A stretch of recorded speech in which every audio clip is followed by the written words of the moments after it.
Assalamualaikum warahmatullahi wabarakatuh. Alhamdulillah wahdah, wassalatu wassalamu ala rasulillah. Allahumma salli ala nabi hashimi Muhammadin wa ala alihi wa sallim tasliman. Khususan lahadatul muazzami wal mukarramin kun agung para sahabat wa menjadi syama sahibi wa fatah jarifin radhiyallahu ta'ala an. Al-Fatihah. Bismillahirrahmanirrahim. Alhamdulillah rabbil alamin. Arrahmanirrahim. Maliki yaumiddin. Iyyaka na'budu wa iyyaka nasta'in. Ihdinas siratal mustaqim. Siratal ladzina an'amta 'alaihim ghairil maghdubi 'alaihim waladdallin. Amin. Bapak Ibu ikhwan akhwat saudara yang berbahagia, masih ayat yang kemarin di mana Allah Subhanahu wa taala berfirman, "Walladzi ba'atsa fil ummiyyin rasulan minhum yatlu 'alaihim ayatihi wa yuzakkihim wa yu'allimuhumul kitaba wal hikmata wa in kanu min qablu lafi dhalalin mubin." Ialah Allah yang telah mengutus kepada kaum yang ummi seorang rasul, seorang utusannya kepada mereka agar membacakan kepada mereka ayat-ayat Allah, mensucikan jiwa mereka, mengajarkan mereka Alkitab dan hikmah, karena sebelumnya mereka benar-benar berada di dalam kesesatan yang nyata. Bapak Ibu, tujuan risalah, tujuan perutusan sang utusan di atas permukaan bumi ini adalah untuk mentauhidkan Allah, agar batin kita mentauhidkan Allah, mendapatkan ketunggalan batin. Apa itu ketunggalan batin? Batin yang tunggal, yang tetap adalah batin yang terbebaskan, terlepaskan dari segala macam kilesa, ilusi, khurafat, dan takhayul. Bapak Ibu sekalian, namun tanpa sadar, karena hawa nafsu yang bekerja sama dengan kecerdasan intelektual, kita pun menulis dan mengukir yang jelek-jelek, yang negatif, yang menjadi bahan baku kilesa, ilusi, khurafat, dan takhayul di dalam buku diari batin kita. Sehingga kita menjadi sulit untuk mentauhidkan Allah. Kita susah untuk menunggalkan, mengkonsentrasikan, menteguhkan, menetapkan ingatan batin ruhaniah kita hanya kepada Allah melalui alat zikir khafi itu ya Bapak Ibu. Karena kita terus-menerus diganggu, dipengaruhi oleh simpanan-simpanan yang jelek-jelek dan negatif itu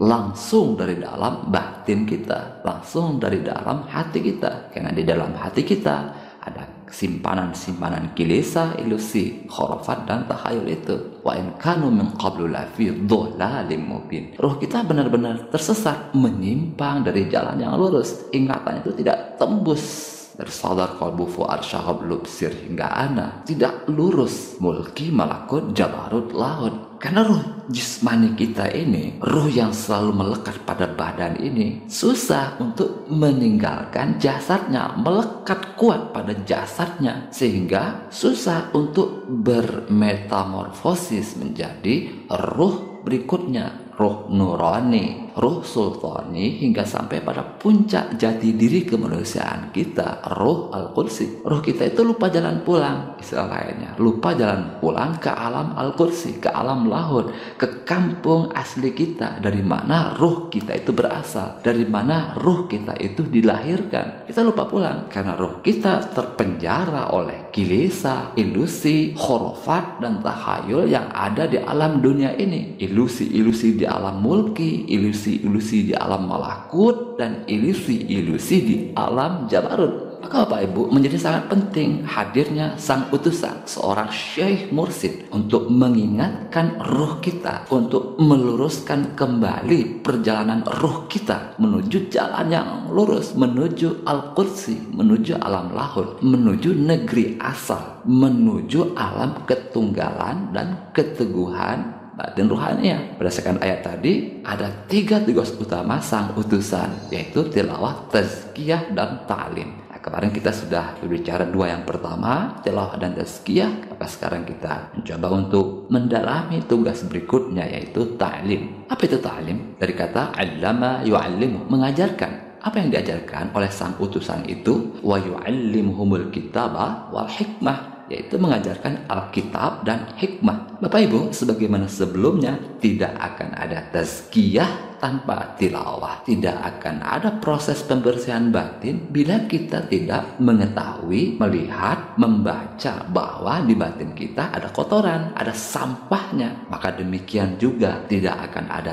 ta'lim Alkitab wal hikmah tanpa tazkiyah. Jadi tazkiyah dulu, dibersihkan dulu batin ruhaniah kita, barulah setelah itu ada ta'lim, barulah setelah itu diajarkan Alkitab wal hikmah. Mungkin kita perlu juga memahami bersih secara spiritual. Apa itu bersih secara spiritual? Bersih secara spiritual itu ya kita harus membuktikannya dalam latihan duduk diam tawajuh yang lama, 1 jam paling tidak, sesuai anjuran para guru kita. Karena ini alat yang terdahsyat di dalam duduk diam tawajuh itu. Bila batin kita teguh, ingatan batin itu tetap kokoh melekat pada zikir hobi, dilatibah kolbi. Nah ini alatnya ya. Berarti batin itu bersih secara spiritual. Tetapi bila ingatan batin rapuh, pikiran ngablo, ngacaprak, ngalir ngidul, menyimpang melulu dari kekinian zikir hobi, apalagi kalau diikuti dengan psikosomatik di badan. Wah, tawajuh kepala pusing-pusing, pandangan gelap, badan pegal-pegal, tangan keram, dan psikosomatik lainnya. Maka ini berarti merupakan tanda batin ruhaniah kita masih belum bersih. Masih ada sampah dan kotoran di gudang batin bawah sadar kita. Jadi Bapak Ibu sekalian, setelah bersihnya batin kita, itu artinya setelah teguh ingatan batin itu melekat kuat pada zikir hobi, barulah terbit ta'limul kitab wal hikmah, pengajaran Alkitab dan hikmah. Jadi yang pertama yang diajarkan itu adalah Alkitab. Apa itu Alkitab di sini? Alkitab itu dari bahasa Arab. Artinya apa? Catatan-catatan ilmu. Nah, ilmu apa? Ilmu batin. Karena kajian kita tasawuf tarekat di sini ya, ilmu spiritual. Jadi ilmu batin, catatan-catatan ilmu batin, ilmu tarekat, ilmu ma'rifat atau ilmu hakikat, ilmu tentang hati dan ruh, itu ilmu batin itu. Ilmu tentang spiritual, bukan intelektual, ilmu ke dalam, bukan ilmu keluar. Nah, ilmu batin ini terpenting dari segala macam ilmu. Ilmu batin inilah yang paling bermanfaat. Untuk itulah kita latihan duduk diam tawajuh yang lama sehingga batin itu bersih secara spiritual, ingatan batin kokoh. Itu adalah untuk membuka Alkitab, untuk membuka catatan-catatan ilmu batin.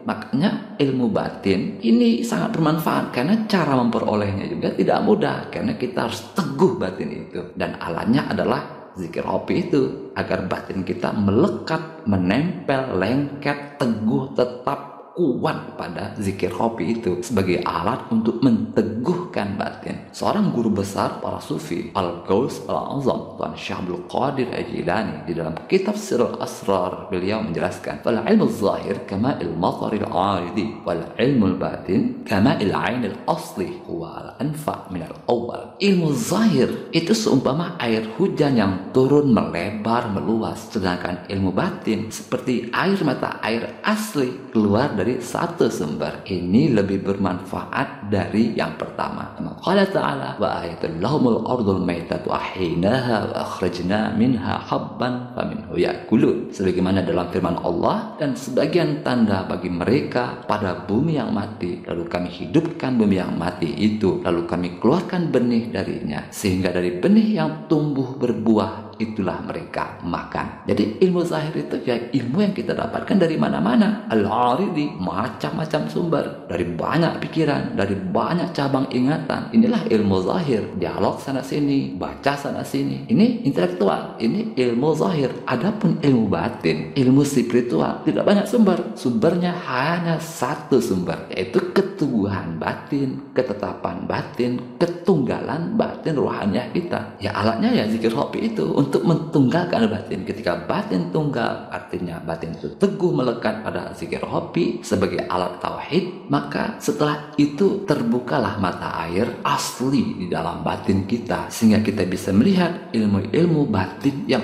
Allah sudah titipkan di dalam batin kita. Jadi ilmu spiritual itu sudah ada di dalam batin kita masing-masing ya Bapak Ibu. Setiap orang sudah dibekali oleh Allah ilmu batin, Alkitab. Nah, tetapi karena batin kita kotor, kita susah untuk membacanya. Maka dengan bersihnya batin secara spiritual, insya Allah kita bisa membaca ayat-ayat batin dalam Alkitab yang tertulis di dalam kitab batin kita. Atau dalam istilah lainnya, sebagaimana dalam ayat tadi, hati kita itu seumpama bumi yang mati, tidak ada tumbuhannya, gersang, lalu dihidupkan oleh Allah. Dalam hikmah pangarsa abanam, watasiru qulubuhum ahya'an bihadil anwar hayatan abadiyatan ukhrawiyatan, sehingga hati mereka itu menjadi hidup dengan cahaya tersebut, dengan kehidupan yang abadi ukhrawi. Nah, apa itu cahaya abadi ukhrawi? Ya, cahaya terakhir. Ukhrawi itu terakhir ya Bapak Ibu. Jadi cahaya terakhir, inilah cahaya abadi, inilah yang tetap, yang baqa, tidak berubah lagi. Jadi kalau Anda seorang pemuda dengan ribuan calon, maka setelah Anda menyisihkan 999 calon dan memilih satu calon saja, maka yang satu itu adalah yang terakhir, yang abadi ukhrawi, yang terpilih oleh Anda. Tidak berubah lagi pilihan Anda itu pada satu itu. Artinya bila di dalam duduk diam tawajuh yang lama itu awalnya banyak sekali pikiran seperti banyak calon tadi, lalu mengurang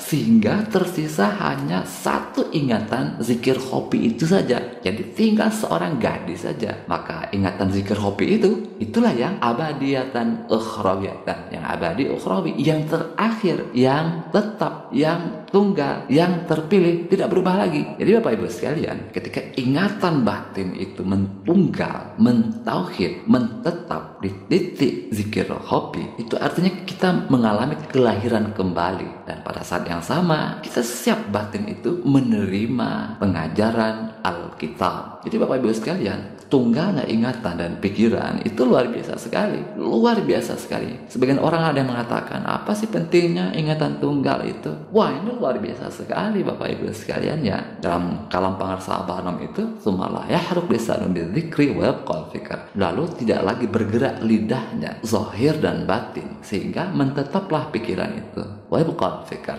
Mentetaplah pikiran itu. Apa untungnya tetap pikiran? Wah, ini luar biasa sekali ya Bapak Ibu. Ikhlas, itu tetap pikiran, pasrah, yakin, tetapnya pikiran. Kalau banyak pikiran, yaitu pikiran bawah sadar ya, ngobrol ngacaprak ngalir ngidur, berarti belum ikhlas, belum pasrah, belum yakin, masih ragu-ragu secara spiritual. Jadi spiritual itu ya kita sebetulnya tidak bisa dibicarakan di atas permukaan lidah. Kita harus terjun langsung, melihat langsung di dalam latihan duduk diam tawajuh yang lama. Barulah kita tahu yakinnya kita, pasrahnya kita. Maka kadang ada sebagian orang, wah pokoknya yakin aja sama guru katanya. Semuanya juga guru. Ada narasi-narasi seperti itu. Nah, ini intelektual, bukan spiritual. Kalau sudah di atas lidah, itu intelektual, bukan spiritual. Namun memang kita tidak juga bisa mengabaikan intelektual. Kita tetap membutuhkan intelektual. Pokoknya aku harus yakin sama guru. Harus yakin semuanya juga guru. Ini harus ada juga. Ini intelektual. Ini sangat bagus. Tetapi kita jangan berhenti sebatas intelektual. Keyakinan kita, kepasrahan kita itu, kita harus meningkatkannya agar bernilai, berkualitas spiritual. Ya, duduk diam tawajuh itu cara yang paling hebat. Di dalam duduk diam tawajuh itu kita akan melihat sendiri bagaimana keyakinan kita, kecintaan kita kepada guru. Ya udah, coba robitah ke beliau. Seberapa kuat kita,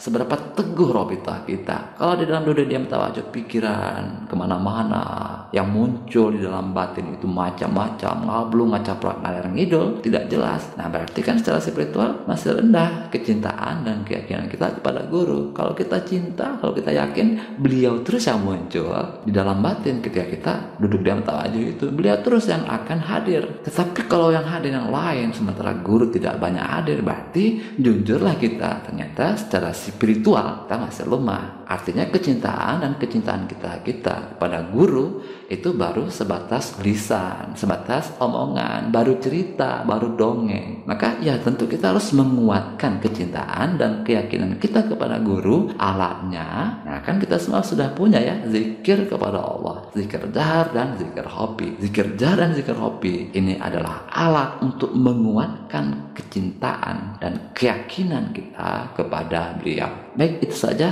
yang dapat kita pelajari pada kesempatan kali ini. Semoga ada hikmahnya untuk batin spiritual kita, khususan Al-Hadratul Mu'azzam yang karami Guru Agung Pangarsa Abanam Sayyidi Syekh Mas'ud wa Fatajul Arifin radhiyallahu ta'ala. Al-Fatihah. Bismillahirrahmanirrahim. Alhamdulillahirabbil alamin. Arrahmanirrahim. Maliki yaumiddin. Iyyaka na'budu wa iyyaka nasta'in. Ihdinas siratal mustaqim. Shiratal ladzina an'amta 'alaihim ghairil maghdubi 'alaihim waladdallin. Amin. Allahumma salli ala nabi al-hashimi Muhammadin wa ala alihi wa sallim tasliman. Allahumma salli wa sallim wa barik alaihi. Assalamualaikum warahmatullahi wabarakatuh.